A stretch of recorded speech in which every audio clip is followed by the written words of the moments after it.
In our contemporary society, the basic human rights all humans deserve a right to life and liberty, freedom from slavery, freedom of expression, and education.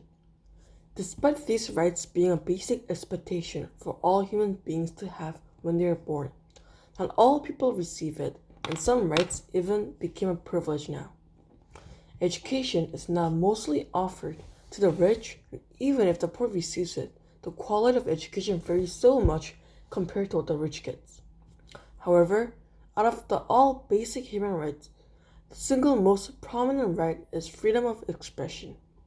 All people should be able to voice their opinion, and the government doesn't have any right to control what people can hear or not. Nonetheless, there are governments around the world that strictly controls what people can talk, listen, and learn.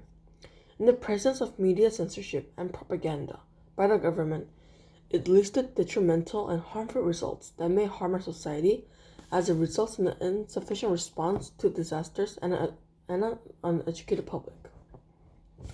As a student expert who researched and analyzed this topic in a comprehensive way for a long time, data and ideas here can be considered very reliable.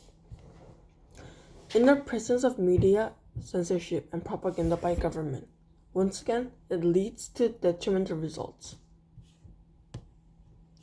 Let's start by discussing with the two biggest and harmful effects led. Even under the time when immediate emergency response is needed, media censorship leads to insufficient response.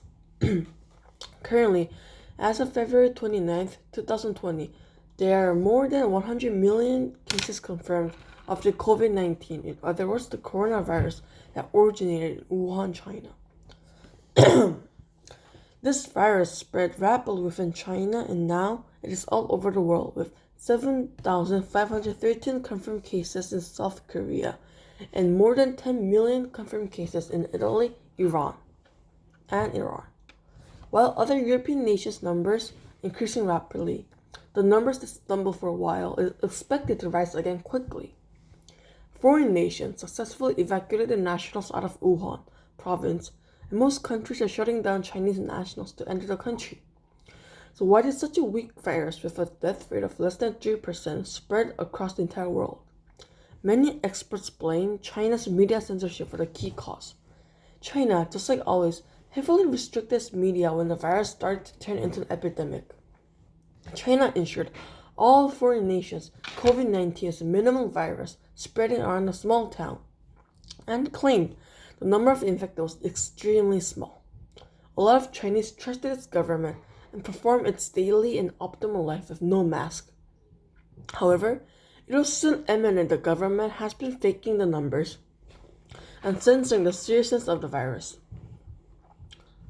In China, Dr. Li Wenling warned his fellow colleagues in Wuhan about the massive potential dangers of coronavirus back in late December. Instead of listening to him, authorities accused him of severely disturbing the society order.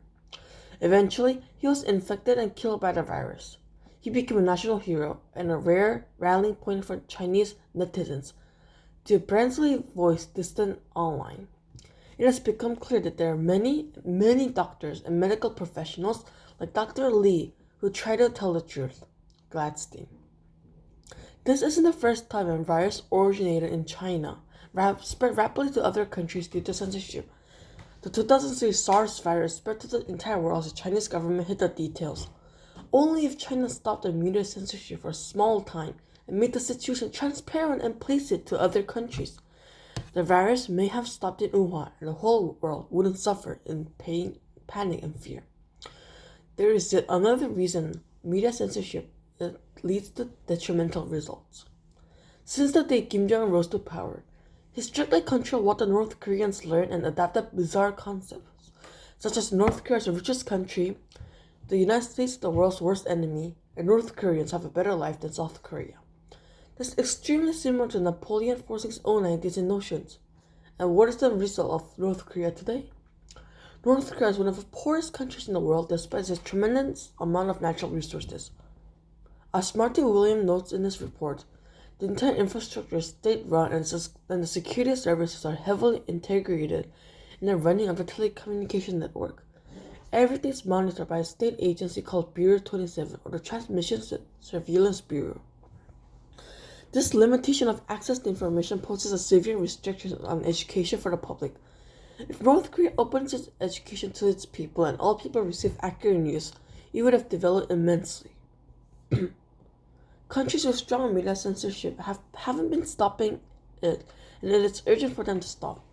If someone takes 5 seconds for a petition, it may have a chance to change the viewpoint of governments with media censorship.